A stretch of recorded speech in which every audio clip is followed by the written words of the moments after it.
tatkala kita melihat pergumpulan yang demikian, ingat dengan sejarahnya Nabi Muhammad SAW. Diadakannya Arba'in, di situ judulnya malam 40 malam mengenal lebih dekat Nabi Muhammad SAW. Artinya, tatkala kita mengadakan Maulid Arba'in ini, membaca Maulid dari rumah ke rumah, dari masjid ke masjid, dari musalla ke musalla, dari majlis ke majlis. Agar apa? Agar kita mengenal Nabi Muhammad, memahami Nabi Muhammad, mengetahui Nabi Muhammad, yang mana dengan sebab itu kita menjadi cinta dengan Nabi Muhammad. Lalu kita bertanya, apakah perayaan Maulid ini sesuatu hal yang biasa saja? Enggak, ini bukan sesuatu hal yang biasa.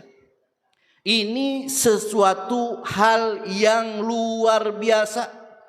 Majlis seperti ini, majlis yang dibanggakan oleh Allah di hadapan malaikatnya Allah Subhanahu wa ta'ala. Duduknya kita bukan duduk sembarangan, saudara. Makanya jangan anggap ini adalah hal kebiasaan, bukan. Ini adalah sesuatu yang luar biasa.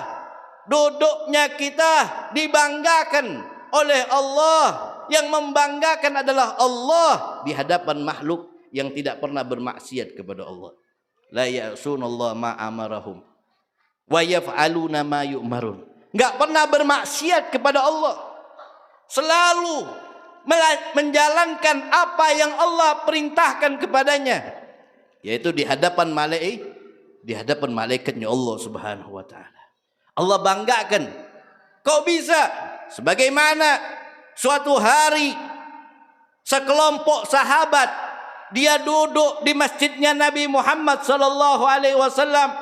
Lalu baginda Nabi Muhammad sallallahu alaihi wasallam keluar dari rumahnya. Ketika Nabi Muhammad sallallahu alaihi wasallam keluar dari rumahnya, saudara, maka Nabi dapati sekelompok sahabat ini duduk. Lalu Nabi bertanya kepada sekelompok sahabat yang duduk, "Ma ajlasakum?" Apa yang menyebabkan kalian duduk di tempat ini? Nabi Muhammad bertanya, apa yang menyebabkan kalian duduk di tempat ini? Berkumpul bersama, duduk bareng, apa yang kalian lakukan? Maka para sahabat ini berkata, jalasna nazkurullah wa nahmaduhu ala ma manna wa nahmaduhu ala ma hadaina lil Islam wa manna alaina bik. Maka sahabat tatkala ditanya oleh baginda Nabi Muhammad sallallahu alaihi wasallam, perhatikan ini. Sahabat menjawab dengan tegas, jalasna nazkurullah, kami duduk di tempat ini ya Rasulullah berzikir kepada Allah. Jalasna nazkurullah.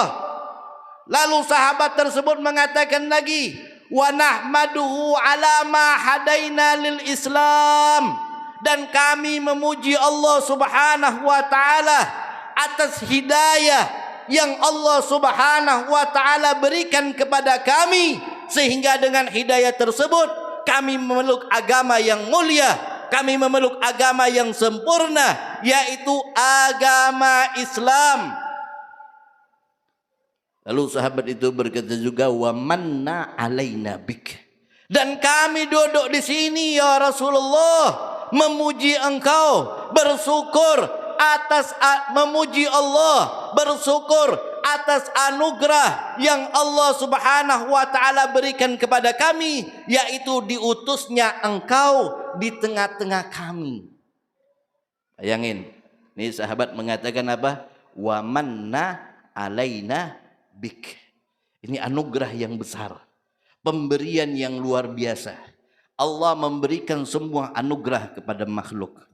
Allah berikan semua anugerah kepada makhluk. Kepada kita sebagai umatnya Nabi Muhammad diberikan anugerah, diberikan napas, diberikan rezeki, diberikan pekerjaan, diberikan berbagai macam pemberian yang tidak akan pernah terhitung. Tapi dari pemberian keseluruhannya yang paling terbesar adalah Nabi Muhammad sallallahu alaihi wasallam. Ini pemberian yang terbesar. Enggak ada pemberian yang paling besar dibandingkan dengan pemberian Allah diutusnya Nabi Muhammad.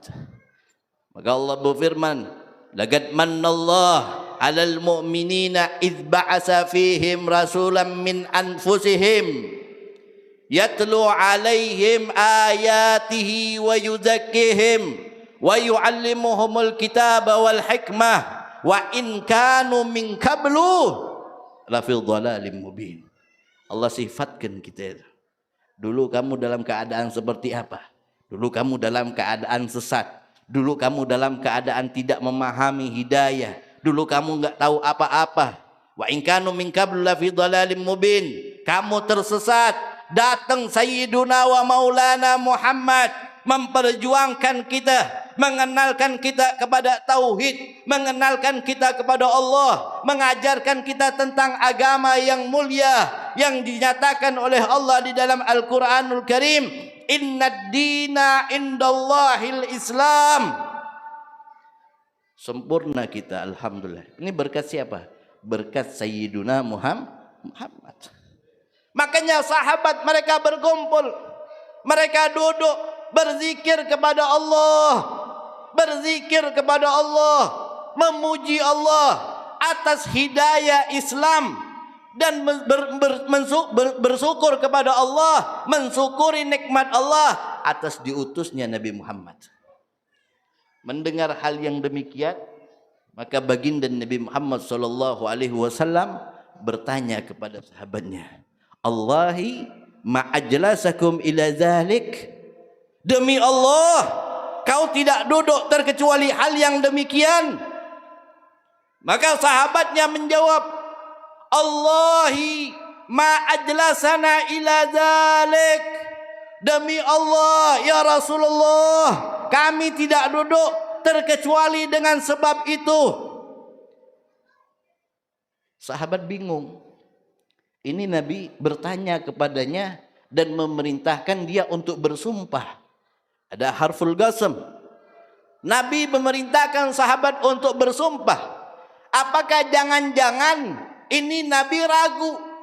Jangan-jangan Nabi ini enggak percaya akan apa yang dilakukan oleh sahabat.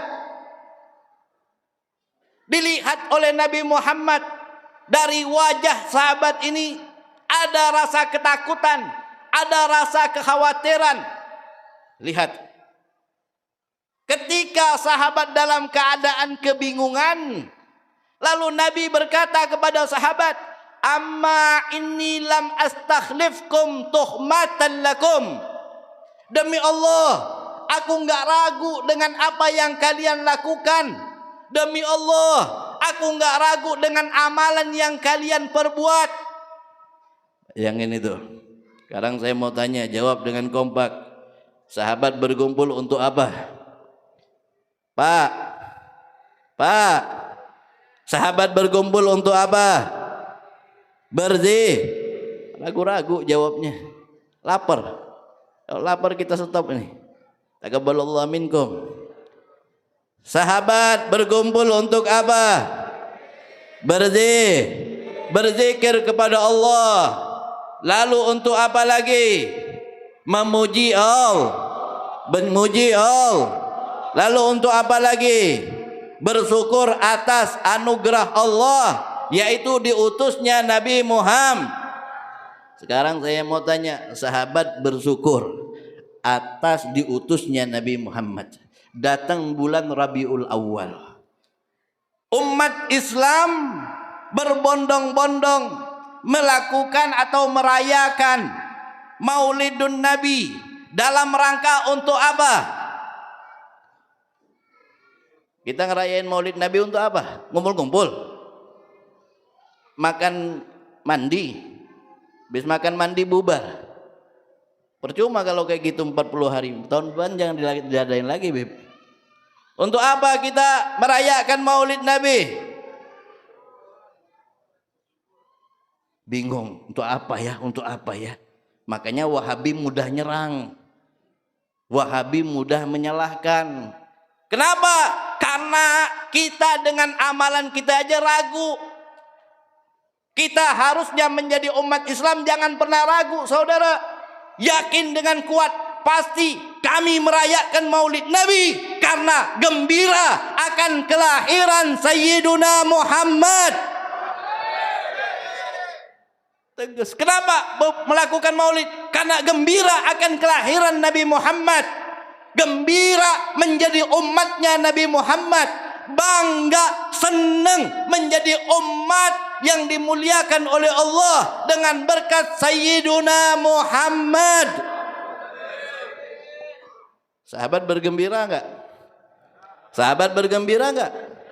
Sahabat bergembira. Manna alaina bik. Itu kalimat terakhir. Jadi kalau ada orang yang membid'ahkan Maulidun Nabi, berarti dia nggak baca ini hadis. Ini hadis ada di dalam Sahih Muslim. Ini hadis ada di dalam Musnad Imam Ahmad. Ini hadis juga ada di dalam Sunan Tirmizi. Jelas hadisnya sahih tingkatannya. Tatkala sahabat ditanya oleh Sayyiduna Muhammad, sahabat mengatakan, "Manna alaina bik."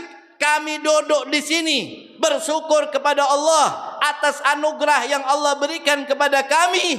Diutusnya engkau wahai Muhammad di tengah-tengah kami. Alhamdulillah. Kalau begitu saya mau tanya, bangga atau tidak jadi umatnya Nabi Muhammad? Senang atau tidak jadi umatnya Nabi Muhammad? Bahagia atau tidak jadi umatnya Nabi Muhammad? Takbir. Sallu ala Nabi Muhammad. Harus seperti itu. Ketika ditanya kenapa ngadain maulid, karena saya bangga jadi umatnya Nabi Muhammad. Kenapa kok 40 hari nggak dilakukan oleh sahabat, tidak dikerjakan oleh Nabi Muhammad? Syekh Abdurrahman Ad-Dibai beliau mengatakan, walau anna amilna kulla yaumin li Ahmad maulidan qad kana wajib. Kalau seandainya kalian lakukan sepanjang hari sampai kalian meninggal dunia, lakukan maulid siang dan malam untuk Nabi Muhammad, maka itu adalah satu kewajiban. Karena nggak ada manusia yang hebat, saudara. Nggak ada manusia yang terpuji, nggak ada manusia yang mulia menandingi Nabi Muhammad. Sehingga apapun yang berkaitan dengan Nabi Muhammad menjadi mulia, menjadi hebat. Ini majelis tatkala dikaitkan dengan Nabi Muhammad, maka majelis seumpama ini menjadi majelis yang mulia. Tatkala sahabat berkumpul, duduk para sahabat, ditanya oleh Nabi Muhammad, sampai Nabi Muhammad memerintahkan mereka untuk bersumpah. Sahabat bersumpah. Sahabat khawatir, ini jangan-jangan kita ini ngelakuin kesalahan ini. Jangan-jangan kita ini ngelakuin kekeliruan ini. Hingga Nabi Muhammad perintahkan kita sumpah. Gak sembarang-sembarang. Allahi ma'ajlasakum ila dzalik. Demi Allah, kalian duduk untuk berzikir, kalian duduk untuk bertahmid, kalian duduk untuk memuji Allah atas nikmat yang Allah berikan kepada kalian. Betul. Sahabat jawab, Allahi ma'ajlasana ila dzalik. Demi Allah ya Rasulullah, kami tidak duduk terkecuali untuk itu semua. Lalu apa jawabannya Nabi Muhammad? Amma inni, adapun aku, lam astakhlifkum tuhmatan lakum. Aku enggak ragu. Iya, aku yakin kalian melakukan hal yang demikian. Yang harus kalian ketahui adalah tatkala kalian berkumpul, ini perhatikan, dengarkan ucapannya Nabi Muhammad. Apakah Nabi Muhammad menyalahkan perbuatan sahabat? Sahabat, kenapa kau melakukan ini? Itu perbuatan yang tidak pernah aku lakukan dan tidak pernah aku perintahkan. Enggak. Nabi Muhammad enggak seperti itu. Orang sekarang aja ini ngaji baru setengah-setengah, bungol bin tambuk. Udahlah, oh. Bid'ah itu bid'ah. Kita dicap dengan ahli bid'ah. Lihat ahli bid'ah. Bid'ah kepala lu. Ya. Inna lillahi wa inna ilaihi. Ketika berkumpul hal yang demikian, apa katanya, sabdanya Nabi Muhammad, wa innahu, dan sesungguhnya ketahuilah wahai sahabatku, tatkala kalian berkumpul, duduk bareng, berzikir kepada Allah, atani Jibril datang kepadaku, wa akhbarani, dan membawa berita dari langit, annallaha yubahi bikumul malaikah. Ketahuilah duduknya kalian bersyukur, memuji Allah, mensyukuri nikmat yang Allah berikan kepada kalian. Annallaha, sesungguhnya Allah, yubahi bikum, membanggakan kalian. Di mana? Yubahi bikumul malaikah. Allah banggakan kalian di hadapan malaikat. Subhanallah. Lalu pertanyaan Habib, itu di zaman sahabat, zamannya Nabi Muhammad, apa kaitannya, apa hubungannya dengan maulid yang kita rayakan, dengan perkumpulan yang kita lakukan? Pak, Bu, masih hidup? Alham. Apa hubungannya? Ini sahabat ketika mendengarkan satu hadis. Nih, perhatikan, sahabat Nabi, sahabat tabi'in, tabi' wa tabi'in. Tatkala mendapatkan satu hadisnya Nabi Muhammad, itu tidak menganggap bahwa hadis itu terputus dengan wafatnya Nabi Muhammad. Akan tetapi hadis itu istimrar, terus menerus ila yaumil qiyamah. Ada hadis fadail, ada hadis keutamaan, maka keutamaan itu bukan hanya untuk sahabat Nabi di zaman Nabi saudara, akan tetapi untuk semua umatnya Nabi Muhammad, dari mulai keluarnya itu hadis sampai hancurnya dunia ini. Itu hadis berlaku, sehingga hal yang demikian dicontohkan oleh Muawiyah. Suatu hari Muawiyah keluar dari rumahnya. Tatkala Muawiyah keluar dari rumahnya, Muawiyah melihat beberapa orang sahabatnya berkumpul. Lalu Muawiyah datang ke perkumpulan tersebut. Muawiyah mengatakan, apa yang engkau lakukan di dalam perkumpulanmu ini? Maka sahabat-sahabat Muawiyah mengatakan, jalasna nazkurullah, kami duduk wahai Muawiyah, ini berzikir kepada Allah. Lalu apa katanya Muawiyah? Yang aku lakukan ini pernah dilakukan oleh Nabi Muhammad. Yang aku lakukan, pertanyaan yang aku lontarkan kepada kalian, pernah dilontarkan oleh Sayyiduna Muhammad di hadapan para sahabatnya, dan kini aku lontarkan kepada kalian agar bersambung majelis ini dengan Sayyiduna Muhammad. Begitu juga tabi'in. Sekarang saya mau tanya, ini kita duduk di Masjid At-Tayyibah, ini untuk apa kita duduk? Masih bingung? Ini suara udah mau habis jelasin masih bingung. Inna lillahi wa inna ilaihi. Ini ngantuk apa lapar? Ngantuk apa lapar?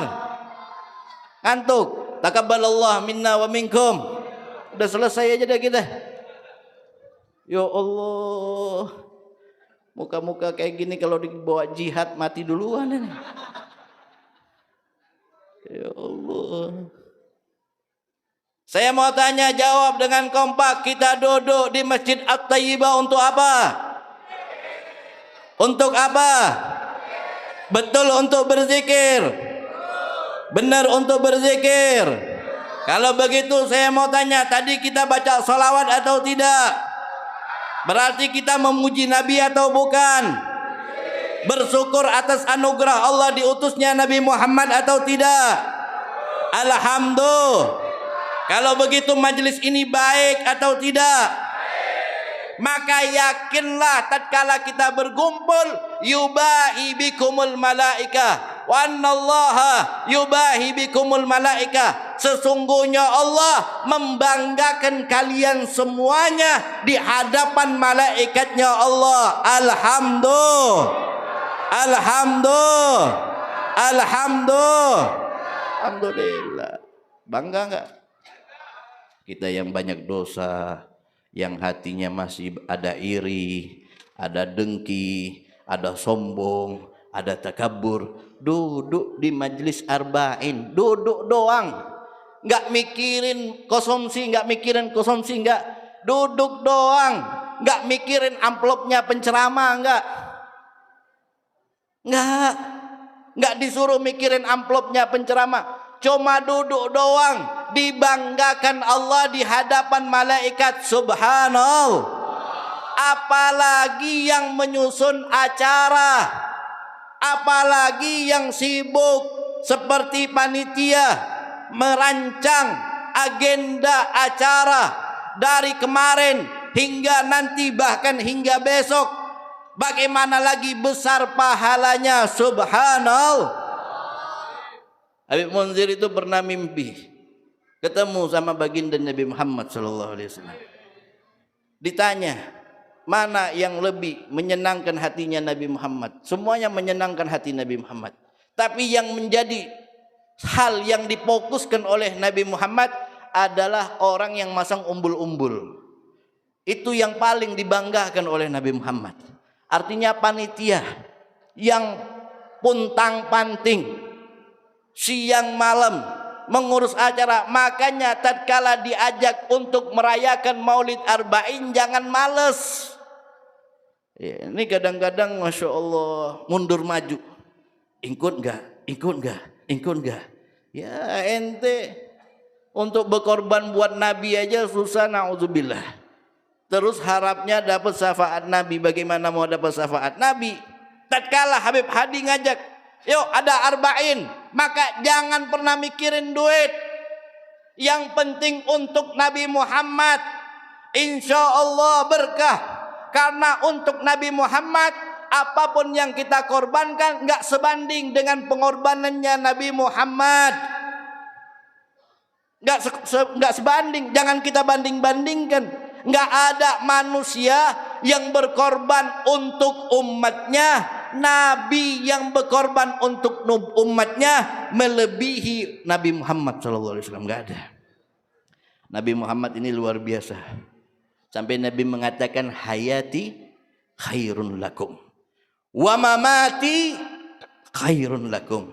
Hayati, kehidupanku saat aku hidup, khairun lakum, adalah kebaikan untuk kalian. Bagaimana tidak, kebaikan kehidupannya Nabi Muhammad digambarkan, yang mana kita sering mendengarkan tatkala Sayyidatuna Aisyah radhiyallahu anha minta doa kepada Nabi Muhammad, istrinya yang tercinta, minta doa, ya Rasulullah doakan saya. Maka Rasulullah pun menengadahkan tangannya, mengangkat tangannya lalu berdoa untuk Sayyidatuna Aisyah. Allahumma firli Aisyah ma taqaddamat min dzambiha wa ma ta'akhkharat wa ma a'lanat wa ma a'sharat. Mendengar doanya Nabi Muhammad, girang Sayyidatuna Aisyah, senang Sayyidatuna Aisyah, bangga bahagia Sayyidatuna Aisyah. Sehingga Nabi Muhammad bertanya kepada Sayyidatuna Aisyah, ya Aisyah, engkau bahagia? Engkau senang dengan doa yang aku doakan, bacakan untukmu? Maka Sayyidatuna Aisyah mengatakan, bagaimana enggak senang ya Rasulullah? Ini doa yang besar. Allahumma firli Aisyah, ya Allah ampuni dosanya Sayyidatuna Aisyah. Ampuni ya Allah dosanya Sayyidatuna Aisyah. Ma taqaddamat min dzambiha wa ma ta'akharat, yang telah lalu maupun yang akan datang, wa ma'alanat wa ma'asyarat, yang nyata, yang terang-terangan atau yang tersembunyi. Ampunkan dosanya Sayyidatuna Aisyah. Senang Sayyidatuna Aisyah. Doa yang besar, doa yang luar biasa. Maka Nabi Muhammad mengatakan, ketahuilah wahai Aisyah, ini doa aku panjatkan selalu untuk umatku di setiap solatku. Subhanallah. Bayangin, Nabi udah ketemu sama kita belum? Belum. Tapi kita udah dipikirkan oleh Nabi Muhammad SAW. Ini orang Balikpapan, masyarakat Balikpapan nggak ada di zamannya Nabi Muhammad, tapi telah ada di hatinya Sayyiduna Muhammad. Setiap malam Nabi Muhammad menangis, meneteskan air mata. Yang didoakan Nabi Muhammad adalah umatnya Nabi Muhammad. Di setiap tempat-tempat momentum yang baik, yang penuh keberkahan, Nabi Muhammad nggak pernah ngelupain kita. Nggak pernah. Ketika haji, saat kurban, kita kadang-kadang kurban lupa dengan anak kita, kurban lupa dengan istri kita, kurban lupa dengan orang tua kita. Kita kurban untuk kita pribadi. Itu pun kalau ingat, ya ini kurban saya, kurban istri saya, kurban anak saya. Orang tuanya dilupain kadang-kadang. Nabi Muhammad tidak, saudara. Nabi Muhammad keluarkan satu ekor unta untuk dirinya, satu ekor unta untuk keluarganya, dan satu ekor unta untuk umatnya yang tidak mampu berkorban. Bayangin itu. Satu ekor unta untuk umatnya yang tidak mampu berkorban. Yang dipikirkan Nabi Muhammad umatnya. Yang miskin pun dipikirkan oleh Nabi Muhammad. Karena Nabi Muhammad tahu tidak semua umatnya mampu berkorban. Maka dikorbankan oleh Nabi Muhammad. Bayangkan kita sudah mendapatkan pahala kurban sebelum kita lahir. Sampai sekarang kita mendapatkan pahala kurban berkat kurbannya Nabi Muhammad. Berkat kurbannya Nabi Muhammad. Ketika Isra wal Mi'raj bertemu dengan Allah, siapa yang diingat oleh Nabi Muhammad? Bukan putrinya Sayyidatuna Fatimah Zahra, bukan istrinya Sayyidatuna Khadijah Al-Kubra, wa Aisyah Ar-Ridha, wal Habsah, wa yang lainnya, tidak. Bukan pula sahabatnya Sayyidina Ali, Sayyidina Abu Bakar, Sayyidina Umar, Sayyidina Utsman, sahabat yang lainnya. Tidak, yang diingat oleh Sayyiduna Muhammad umatnya. Umatnya. Sampai ketika detik-detik wafatnya Nabi Muhammad, saat-saat yang paling menakutkan, saat-saat yang paling genting, yang mana pada saat itu tidak ada manusia yang ingat lagi dengan keluarganya, lupa dengan istrinya, lupa dengan anaknya, lupa yang punya murid dengan muridnya, yang punya jamaah dengan jamaahnya.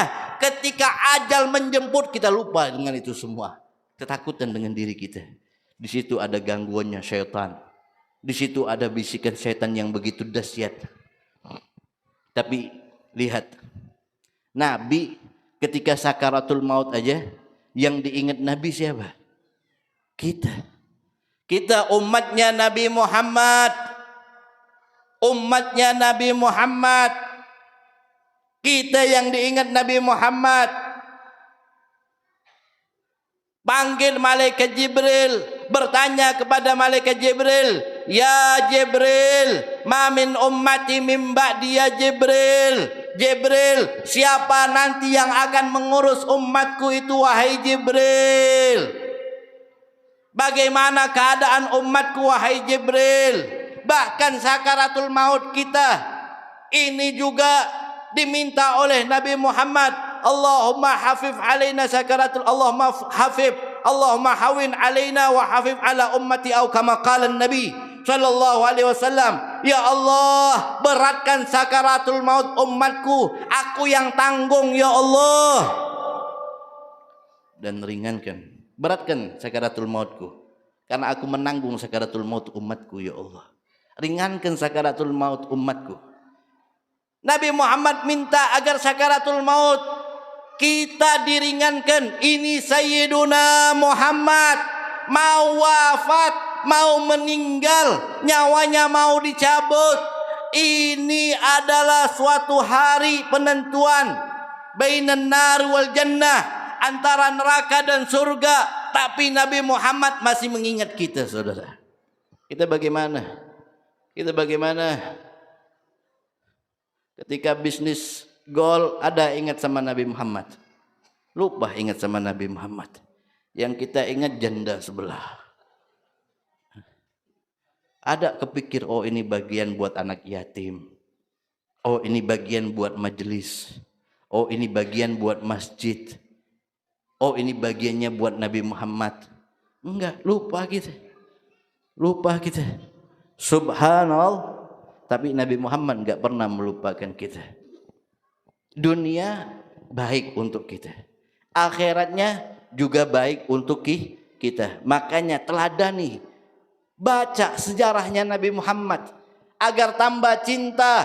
Tidak ada idola, tidak ada panutan, tidak ada yang dicinta terkecuali Sayyiduna Muhammad.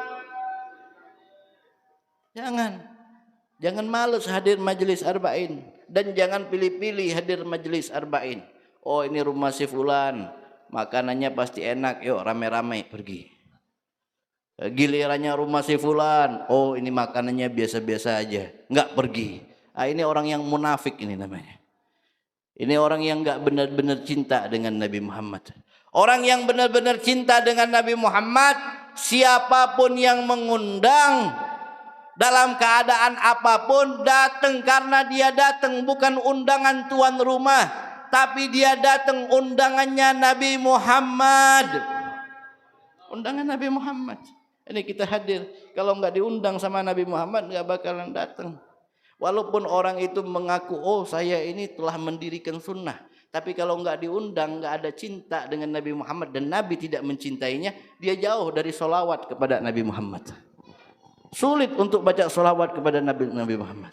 Makanya jangan heran kalau ada orang yang membenci majelis sholawat, sehingga dikatakan jangan-jangan dia keluar dari apa yang Allah firmankan. Apa Allah firmankan? Innallaha wa malaikatahu yusalluna 'alan nabi ya ayyuhallazina amanu sallu 'alaihi wa sallimu taslima. Innallaha, sesungguhnya Allah Subhanahu wa taala dan para malaikatnya bersolawat kepada Nabi Muhammad. Lalu Allah perintahkan, siapa yang Allah perintahkan? Apakah semua umat Islam? Enggak semua umat Islam. Tapi yang Allah perintahkan adalah orang-orang yang di dalam hatinya ada keimanan kepada Nabi Muhammad, dan iman tolak ukurnya adalah cinta kepada Nabi Muhammad. Kalau ada cinta di dalam hatinya kepada Nabi Muhammad, maka salawat akan mudah, salawat akan ringan, salawat akan gampang. Satu hari bukan hanya 10 kali, satu hari bukan hanya 100 kali, bahkan satu hari bisa sampai 1000, bahkan bisa sampai 10.000. Kenapa bisa hal yang demikian? Karena di dalam hatinya ada cinta kepada Nabi Muhammad. Tapi kalau enggak ada cinta kepada Nabi Muhammad, maka sulit untuk baca salawat. Lihat orang baca salawat juga marah. Lihat orang muji Nabi Muhammad enggak senang. Lihat orang muji Nabi Muhammad dianggap sesat. Kenapa? Keluar dari firman-Nya Allah Subhanahu wa taala, ya ayyuhallazina amanu sallu alaihi wa sallimu taslima.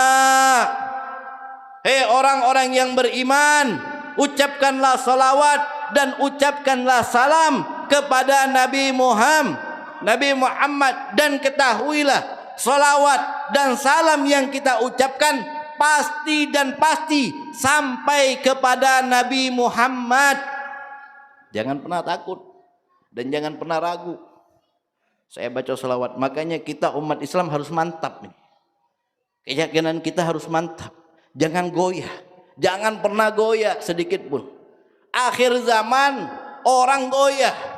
Yang tadinya Masya Allah duduk dengan Habib Hadi, gara-gara HP, gara-gara TikTok keluar daripada majelisnya Habib Hadi, goyang. Jadi membid'ahkan Habib Hadi. Wah, ternyata selama ini saya salah dengan Habib Hadi. Ternyata apa yang diajarkan Habib Hadi nggak benar. Ternyata bid'ah. Waduh, ada nggak yang kayak gitu? Ada nggak yang kayak gitu? Ada. Sebab apa? Tidak memiliki kekuatan di dalam keimanan. Kalau sudah tancapkan tongkat, jangan pernah goyah. Kokoh. Kalau mau berjuang, berjuang sekali. Kalau mau hidup, hidup sekali. Ya seperti itu. Kalau mau mati, mati sekali. Jangan pernah takut. Jangan pernah takut. Saatnya untuk bersolawat, bersolawat kepada Nabi Muhammad. Yakin. Ketika ditanya, ente yakin solawatnya ente diterima? Yakin. Berapa persen? 1000%. Yakin. Oh, nggak ragu-ragu. Ya. Nggak ragu-ragu. Kenapa? Allah aja bersolawat. Udah deh, nggak perlu pakai dalil-dalil yang panjang-panjang, nggak perlu. Cukup tuh dalilnya Allah dan malaikat bersolawat. Ente siapa yang larang solawat? Solawat bebas. Solawat bebas. Muji Nabi Muhammad bebas. Bagaimana tidak? Sahabat Nabi solawatnya beda-beda. Enggak semuanya sama. Beda-beda. Sayyidina Abu Bakar punya solawatnya sendiri. Sayyidina Umar punya solawatnya sendiri. Sayyidina Utsman punya solawatnya sendiri. Muji Nabi Muhammad. Sayyidina Ali punya solawatnya sendiri. Muji Nabi Muhammad. Sayyidina Abdullah ibn Umar punya solawatnya sendiri. Abdullah ibn Abbas punya solawatnya sendiri. Hasan ibn Sabit punya solawatnya sendiri. Untuk Nabi Muhammad, apakah dilarang sama Nabi Muhammad? Apakah dilarang sama Nabi Muhammad? Gak dilarang sama Nabi Muhammad. Silakan bersolawat sepuasnya kalian. Karena yang memerintahkan solawat bukan Sayyiduna Muhammad, tapi yang memerintahkan solawat adalah zat yang menciptakan Sayyiduna Muhammad. Kalau begitu saya mau tanya, siap memperbanyak solawat? Siap memperbanyak solawat? Siap memperbanyak solawat? Sallu ala Nabi Muhammad. Sallu ala Nabi Muhammad. Iya, jangan pernah takut, jangan pernah ragu, saudara. Jangan. Apapun yang terjadi, tetap hati kita cinta kepada Nabi Muhammad. Tetap sayang kepada Nabi Muhammad. Idola kita Nabi Muhammad. Mudah-mudahan kita mendapatkan syafaatnya Nabi Muhammad. Tidak keluar dari majelis ini terkecuali dosa-dosa kita diampuni oleh Allah. Hajat-hajat kita dikabulkan oleh Allah. Penyakit kita disembuhkan oleh Allah. Bisnis kita dilancarkan oleh Allah. Dagang kita dilariskan oleh Allah. Dan mudah-mudahan anak-anak kita menjadi anak-anak yang soleh dan soleha. Sepulangnya kita dari tempat ini, Allah tanamkan keimanan yang kuat sehingga tidak ada idola terkecuali Nabi Muhammad. Tidak ada panutan terkecuali Nabi Muhammad. Dan mudah-mudahan Allah memperkuat keimanan kita. Allah memperkuat keimanan kita. Memperdalam rasa cinta kita kepada Nabi Muhammad. Amin ya Rabbal. Amin ya Rabbal. Amin ya Rabbal alamin. Ini yang dapat saya sampaikan. Kurang lebihnya saya mohon maaf. Walafu minkum. Wassalamualaikum warahmatullahi wabarakatuh.